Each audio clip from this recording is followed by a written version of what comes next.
Welcome back to the Soul Ecosystem Podcast, where we dive deep into the unseen forces that shape our lives. I'm your host, Anna Rising, a professional soul contract reader, and I am here to help unlock the wisdom of your soul's journey.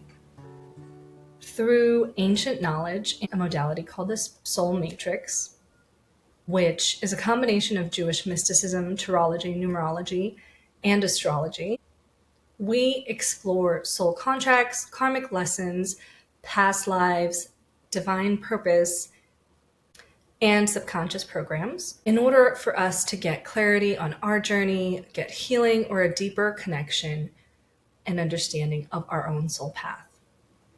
And through intuitive messages and real life examples of other people's soul contracts, we can gain insight into our own journey. So take a deep breath. Open your heart and let's explore the sacred blueprint of your existence together. Today, per listener request, we are going to be diving into the soul contract of Princess Diana, Princess Di. I'm really hoping to channel her energy and be able to give some intuitive messages along this reading, because I feel like Princess Diana's life path is very empowering and inspirational. And there's a lot of good takeaways from how she empowered herself from a place of severe depression and negativity into becoming a symbol of love and kindness to others. As soon as I kind of started looking into the energy for this specific episode, I got the sense that Princess Diana's life was set as an example. It was very, very intentional.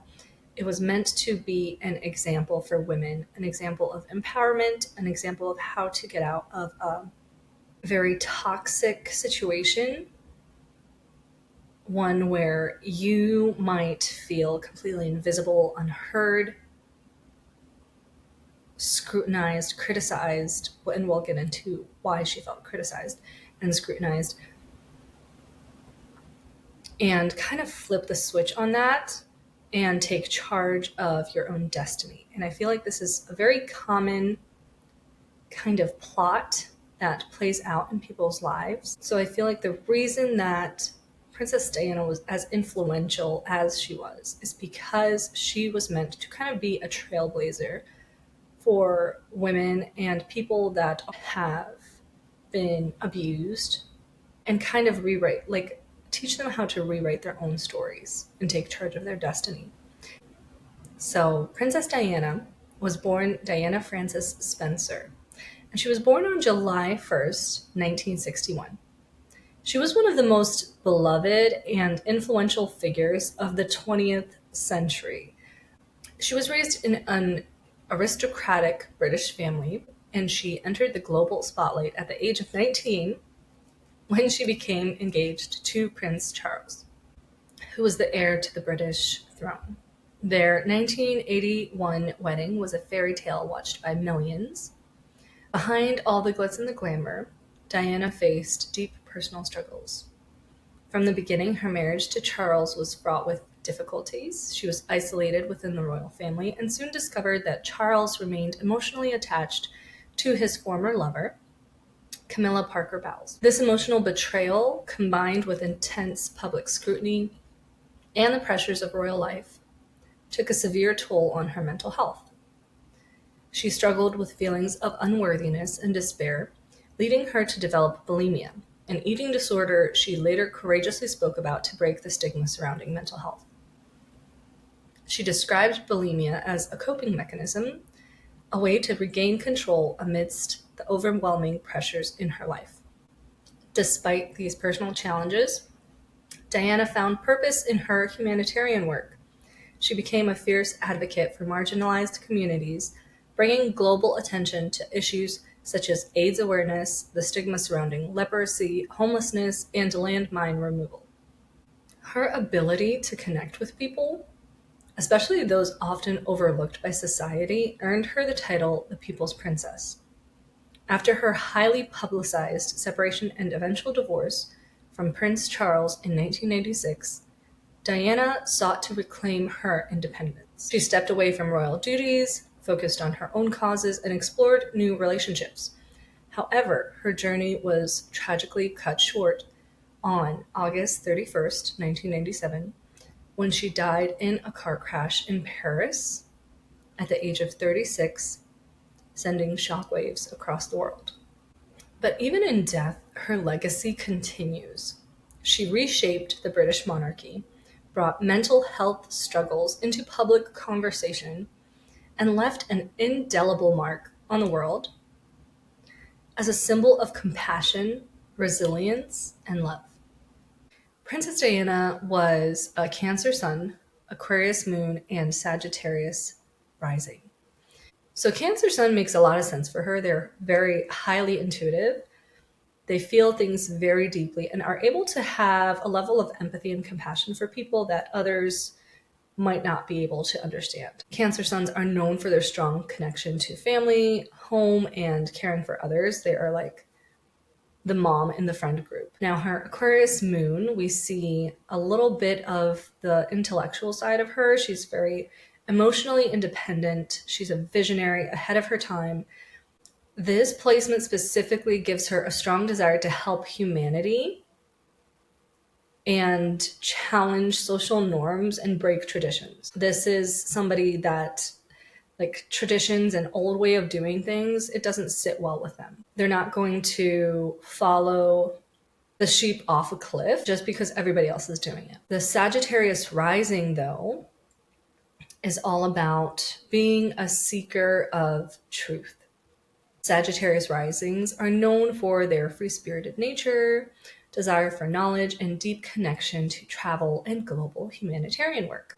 Diana's philanthropy and quest for personal freedom are strong examples of this energy in action. Now, before I kind of dive into the numerology for Princess Diana's personality and the subconscious programs that she incarnated with, I want to look into the numerology for the year that she passed away, because the main number that I saw in that year for her was number 9. And as you guys know, 9 is the end of a cycle. End of cycles can bring a lot of spiritual and personal transformation, spiritual growth, and also a lot of change that might be uncomfortable because it's ending things that no longer serve you. There was no specific negative connotations for the number 9 that involved any sort of car accidents. No mention of that. The next number that was in that year for her was 19, followed by 10. Now, the number 19 is all about emotional uplift. It is when you feel fulfilled in your relationships. It's an excellent time to build relationships with your family, with anybody that you've had conflicts with. This is a period that, when it's in a positive state, those relationships flourish.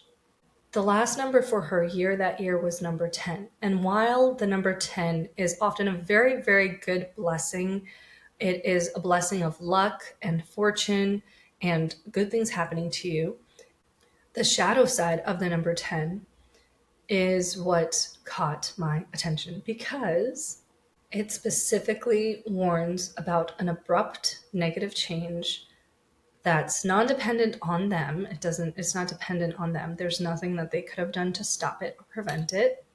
And initially, when I started looking into her chart, and I've read this before, I've read that she wrote in a letter 2 years prior to her death that she was scared that the royal family was plotting to unalive her via a car crash.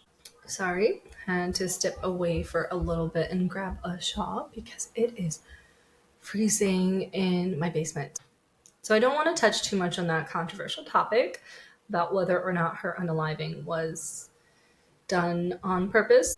If you're curious to know about that conspiracy theory, you should definitely check it out. But we are going to move on into looking into Princess Di's soul contract. So in her personality, we see the number 1 and 7. These are the most prominent numbers.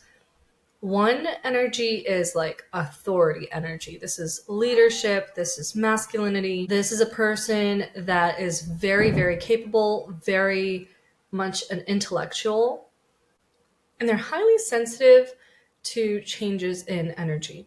This makes them very capable in regards to manifesting. They're very good at manifesting their thoughts into reality, their desires into reality, which is probably why Princess Di struggled so hard when she was depressed, when she was dealing with her husband's affair, with her husband not having any interest in her and then scrutinized in public for it because she was going through all of these issues. They were putting the blame on her. They were saying that she's losing her mind when all of what was going on the outside for her were symptoms of her husband's affair and his complete disregard for her and abandonment of her.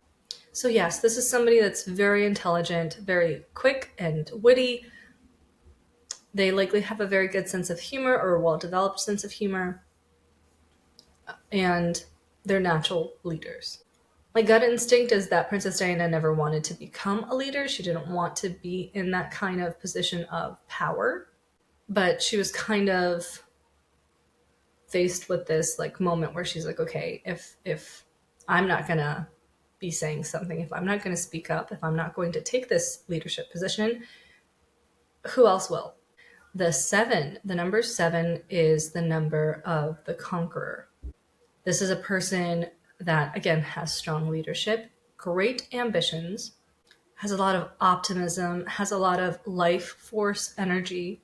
And this is somebody that has to be moving all the time. There's a tendency to overwork yourself because you're moving all the time, because you're in constant motion, constantly doing something. This is also a person that really likes to be on the road, traveling, driving.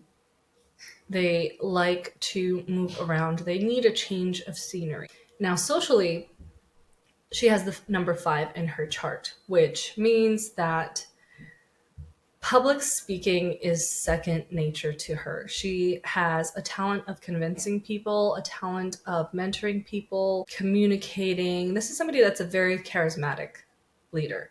If we want to look a little bit deeper into her personality and really analyze it, there is this potential for this person to pursue esoteric knowledge and really fostering a spiritual lifestyle, a spiritual belief system.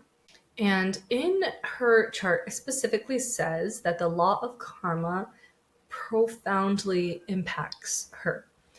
So this means that whatever action she takes, good or bad, she sees the karma of that almost instantly. She sees the effects of it almost instantly. And I feel like this is a good segue to start going into her past life, because the karma that she had in her past life is why her incarnation as Princess Di was as difficult as it was. In her previous life, she held a position of authority or power, much like the position she held in this life, except in the past life, she brought destruction. She brought death and destruction. And it was because she ignorantly chose a side in something that ended up costing people and costing her ultimately. Do we want to get into the specifics of this? Yes, we do.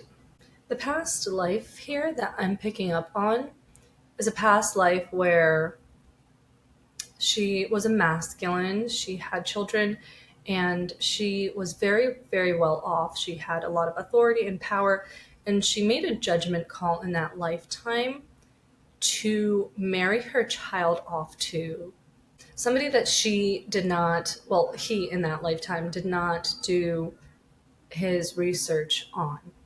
And it ended up costing not just her child's life, but it also influenced a war because of the social standing that this past incarnation had.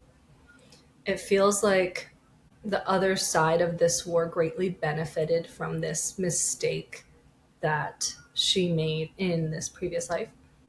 So although she didn't do it like consciously, she didn't consciously bring death and destruction, it was because she was kind of ignorant and didn't do her due diligence in order to be like, hey, let me make sure I'm not marrying my daughter off to a very bad guy. That something like that happened. So how do we see this manifesting in her incarnation as Princess Di? We see that she is given that power. She is given that authority. And she could have very well have played along to the royal family's agenda, to their role for her, and just like nodded along and like played the role. But she decided to take a stand, and she decided to separate from that. She wasn't going to play the ignorant wife who has no idea that her husband is off with another woman and that he's having a whole affair the entirety of their marriage on the side. She wasn't going to play that game. And I think she had a pivotal moment where she was like, okay, I can let this break me, or I can let this make me. And she took all of that self-worth and self-esteem issues that she faced since the start of their relationship. I feel like she tried to win him over. She tried so hard to make him notice her. I think there was something I read about her having been pregnant with William at the time and flinging herself down the stairs in an effort to unalive herself. And that's such an obvious cry for help. It's such an obvious, like, something's wrong here. Something is terribly wrong, and she's asking for assistance. She's asking somebody to help her through this. And she kind of had to come out of that on her own. So yeah, that we kind of digressed a little bit on that, but that past life karma manifests presently as, again, being in a position of power and being a very peaceful person. So coming into this incarnation, Diana was like, okay, like, I'm not doing that again. I'm not like picking the wrong side in a war. I'm not getting involved. I'm not going to be like supporting somebody to go and pillage and steal land and countries. She came into this incarnation having made a choice to be all about peace and love and unity. But because of the karma from the past life, she's attracting a lot of opposition. She's attracting a lot of conflicts where people are trying to push her buttons and press her buttons and make her slip up. So the test here is, once she's put into that situation again, will she do the right thing? Will she do her due diligence and not just like turn a blind eye on something happening and not support the wrong side? So it's very important for her. It was very important for her in the incarnation as Princess Di to use her voice, to use her power, and apply it in a benevolent way. It was very important how she developed her character, how she developed her influence, and how she used that influence.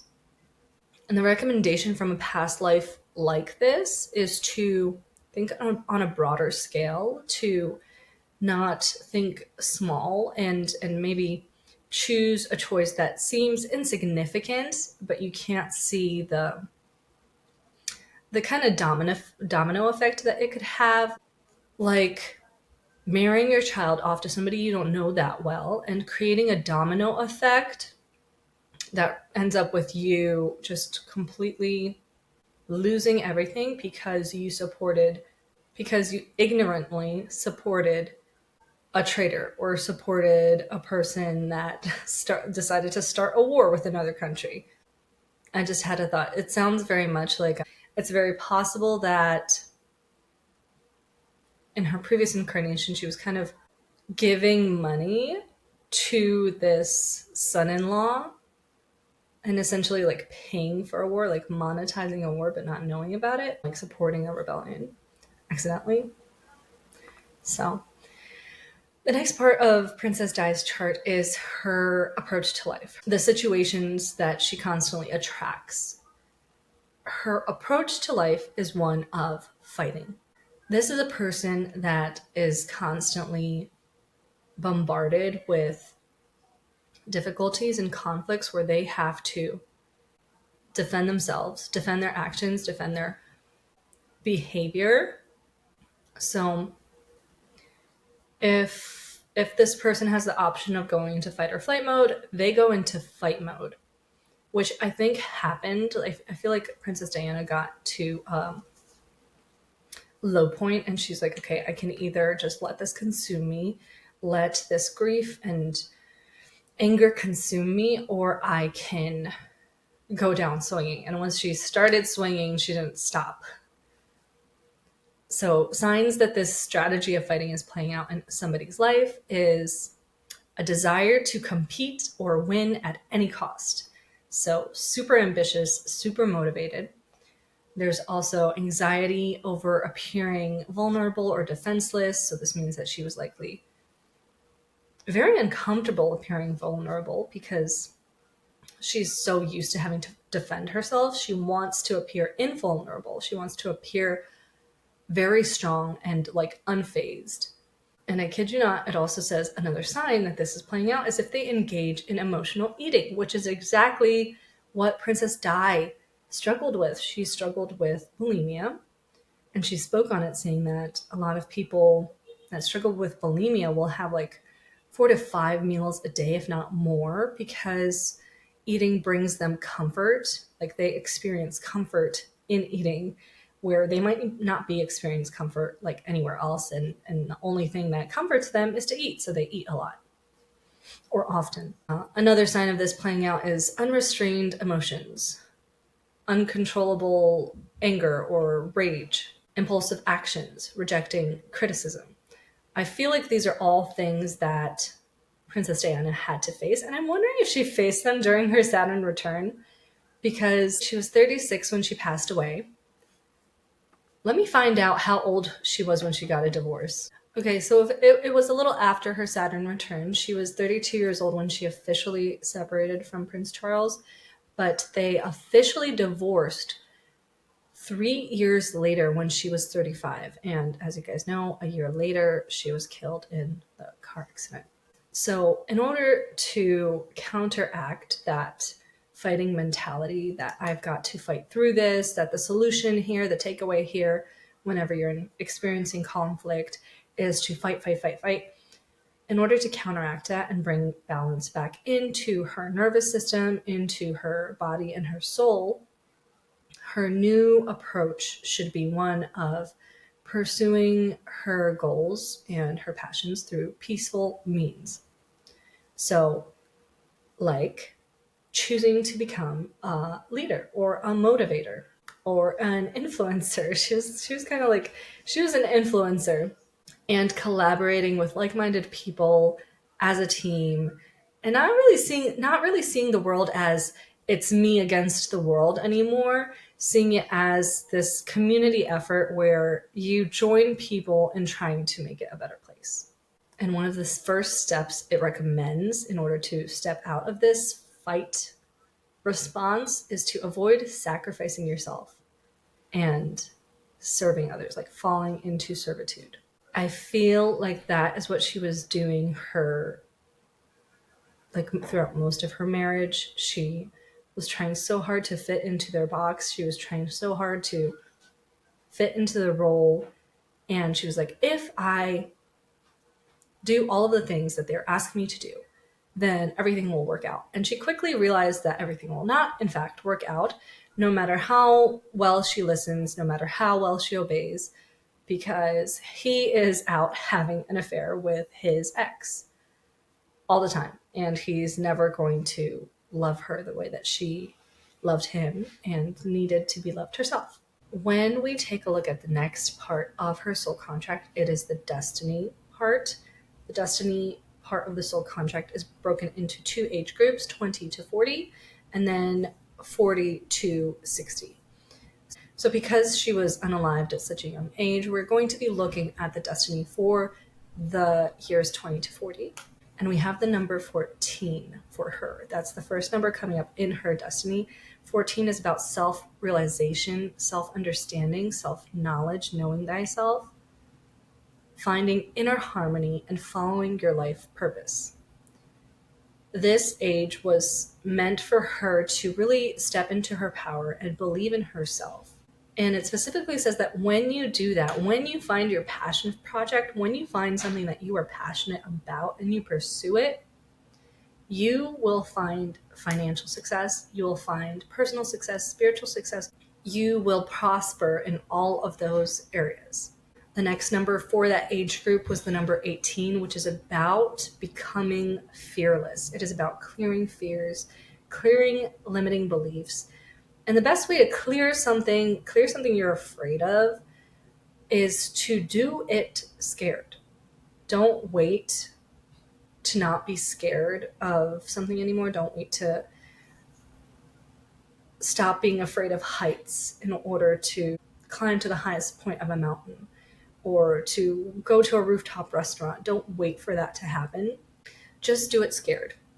You got to trick your brain into believing that you're brave until all of a sudden you are at the top of a rooftop restaurant and you are not freaking out, or you are very much internally freaking out, but you did it. You survived. You're alive. I'm definitely not speaking from experience. It also, the number 18 also kind of gives this warning to be very careful of the thoughts that you have in your mind. It is very important to guard your thoughts, guard your mind, especially for people with 18 as their destiny number, as one of their destiny numbers, because their thoughts materialize really quickly, which means that they are really great at manifesting things. So if you have a lot of junk, a lot of trash thoughts, negative thoughts in your head, that's what's going to be manifesting in your reality. If you learn to harness your mind and think positively and believe that only good things happen to you and everything happens for the best for you, that's what's going to be manifesting in your reality. The last number in her destiny part of her soul contract is the number 5. The number 5 talks about a person that is very charismatic and able to divulge very complex information and knowledge to people and explain it in a way that makes sense to them. So this is somebody that is meant to share such knowledge. This is somebody that's meant to up-level consciousness. This is somebody that's meant to kind of raise the vibration of others around them because they are able to dissect things. They're able to think in a different way, and they're able to communicate their thinking in a way that gets other people there too. So that's what we have for her destiny. It sounds like she did so much inner work. It sounds like you can almost see from her soul contract, you can almost see all of the fight in her, all of the fieriness in her, all of the anger in her from an early age of feeling like she has been invisible, like she's never been good enough, like she's always had to fight to prove herself, always had to defend herself. And she kind of managed to turn all of that fight into growth and compassion towards others. All of the internal misery that she faced, she managed to transmute it into compassion towards others and love and understanding towards others. So as far as destiny goes, she completed it. She completed it. I wish we had more time with her. I wish she had stayed around because I'm wondering how much things she could have changed about the world, about the country, Britain, about the royal family. And that may have been, there's a lot of theories about this, and I'm just saying this as a theory, that may have been the reason she was unalived, because she was planning on speaking out about this. For subconscious programs, we start off with the high spiritual unification mission. So, of course, she has the high spiritual unification mission. This is a person that can transmute darkness. This is a person that is meant to transmute their pain and unite other people. They've been through a dark night of the soul. They've been through the shadow side of what it is to be human, and they were able to transmute it, and they can now use that to serve other people and help them transmute their darkness. And Princess Di was a very, very fluent, amazing speaker, and she had so much heart. So obviously, you can see this in action very easily. Her unifying people, calling them to have a little more compassion, have a little bit more understanding towards others, towards each other, because we're all in the same human experience, right? There's quite a bit of programs in her chart, and the next subconscious program that I kind of wanted to look into is protection of interests. This it just sounds like Cancer energy. It sounds like Cancerian energy because this is a person that's very intuitive, very in tune with their heart, their desires. This is somebody that's very emotionally mature. So I'm wondering the role that emotional maturity played in the separation from her husband. I'm wondering if she was just very aware of what was transpiring and she wasn't having any of it. Maybe she had a really good BS detector. And this is also somebody that has a tendency of sacrificing their needs, their desires for others. And this is also tying back a little bit to the self-esteem issues because she thinks in doing so, she's going to win their favor or win their love. There's also a little bit of letting other people's opinions influence your actions, influence your decisions, which maybe that is why she stayed in the marriage as long as she did. If she got married at 19 and only divorced at 32, or separated at 32, divorced at 35. And this is also somebody that potentially can ignore health issues until it's gotten really, really bad. And then you have to take care of it more urgently because it's gotten so bad. The next subconscious program that I kind of want to highlight a little bit is the comfort program. This speaks to her ability to multitask, to constantly and consistently move forward towards a goal, like not go backwards. She's very motivated and ambitious and able to keep her eye on the prize. And there's this love of taking care of everybody around them. This is a person that gives. This is a person that gives and gives and gives until there's nothing left to give. And they're like, I don't have anything left of me, so I can't possibly do this anymore. This is a person that gives until they cannot give anymore. On the downside, on the shadow side of this program, we have a person who is very hypercritical of themselves and demands a lot of themselves. So they may expect those same demands to be met by other people. They might have high demands of other people. There are two other subconscious programs that I want to mention before we tie this up into a pretty little bow. She has the trap subconscious program in her chart, and I can very easily just immediately see how she would feel trapped in her marriage to Prince Charles, because on her own, Princess Diana is a very independent person, a very decisive person. She is able to make decisions for herself with authority, and she doesn't rely on others much. But this subconscious program, when it's operating from the negative, kind of gets a person into this really, really hopeless, like dark, depressive hopelessness that feels like they can't possibly come out of it. Like they get so stuck in the darkness and the pain of it that they cannot see a way out, even though they're likely just not seeing it from a different perspective. Likely if they just saw it from like a bird's eye view or a third person view, they would be able to see a way out of this. But because of how difficult and heavy it weighs on their heart, it's very difficult for her to come out of it. And this may be alluding to her divorce from Prince Charles. I'm wondering if she was trying to find a way out of this, a way out of her husband having an affair with his ex for a long time without having a divorce, and it's like, okay, well, the divorce is what needs to happen, and maybe she avoided that for a very long time because it was the last thing she wanted to do. Another testament to her character, to her tremendous heart, is the fear of disappointment and the repetition of deception program that runs for her. This is a person that is highly sensitive. They're very trusting, and they protect themselves and their loved ones. This is mama bear energy. This is a person that will go to all lengths to make sure that her children are okay, that her children are safe, that her loved ones are safe. The shadow side of this program is a person that's very jaded, very suspicious of everyone and everything. They're like, I don't trust you coming around my kids. Like, what's the motive here? What are you trying to do here? Like somebody that's very hyper analytical of everything. So that was a lot of insight into Princess Di and her mentality, her personality, her heart. It's all over her chart that she has an incredibly big heart. She's incredibly empathetic, and she is a fighter. When the going gets tough, she gets going. She's not somebody to just lie down and take it.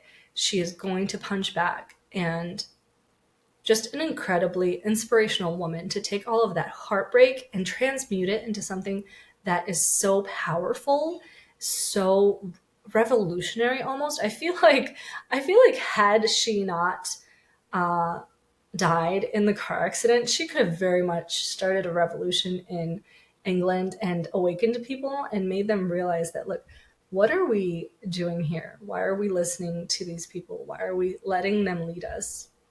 So, very interesting woman, very powerful energy. She was just a free thinker, and she thought differently than other people, and she was able to assess what works and what doesn't a lot faster than I think their royal family did. I think the reason they might not have wanted her around so much is because she was able to demonstrate to the public what really matters here. She won them over with her compassion and her empathy. I firmly believe that nobody leaves before their time. Nobody leaves before they're done. So with the 9 in the year that she passed away, the ending of this cycle, I feel like she's like, I did what I had to do. Like, I did what I came here to do. We made it full circle. We've come back around, and she's cleared the past life karma that she had and came out of it. Even though there was so much pressure from the royal family, even though there was so much pressure from her husband to just be quiet and pretend that everything's okay, she was like, nope, not having it. So shout out to Princess Di. Amazing human. And if you guys want to look into anybody else's soul contract, let me know. Historical figures, celebs, just shoot me a DM or comment on the podcast, DM me on Instagram. My handle is at the Soul Ecosystem or at the Soul Ecosystem Podcast. Thank you to Beth, who asked for a soul contract reading of Princess Di's contract. I hope it did not disappoint. And if you guys wanted to get your very own soul contract, you can do so at my website at www.thesoulecosystem.com, or you can go to my Etsy shop, The Soul Ecosystem, purchase one there. If you don't want to do a very deep dive into it and just want the highlights, just want the nitty gritty and the good stuff, you could select just the highlights option and get a quick look into your soul contract. Thank you guys so much for being here for another episode 15, and tune in next Friday for episode 16. Thank you guys so much. Have an amazing weekend, and I will see you next Friday.